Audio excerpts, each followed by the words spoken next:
Thank you. Mr Orban, you're one of the few European leaders who has a grasp of history, believes in nation-state and champions democracy, and I would say Hungary is lucky to have you.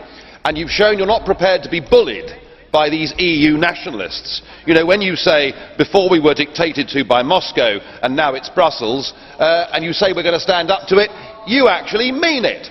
So I think you've proved to be the secret weapon of the Eurosceptic movement, and your 6-month tenure in this presidency has indeed been historic, because in the last 6 months the peoples of Europe have finally woken up to what a completely undemocratic and failing project this is.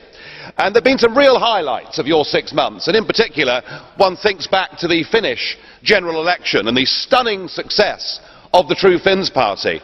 And who can blame ordinary tax-paying voters in Finland or elsewhere for saying we don't want to go on bailing out this failed project called the euro?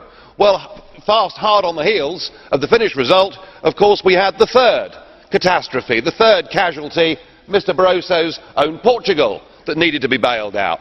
And then, of course, we were back to Greece for the second bailout, with people out rioting on the streets.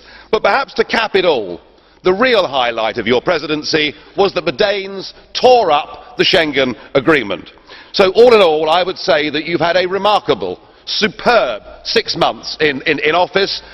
More has happened to reawaken democracy and the future of the nation state perhaps than ever before. And I think there's a growing realisation, both here and elsewhere, that the worm has turned, that we've seen the beginning of the end of this extremely dangerous project. Mr Orban, jolly well done. Thank you, Mr. Co-President. The next speaker, Csanát Szegedi.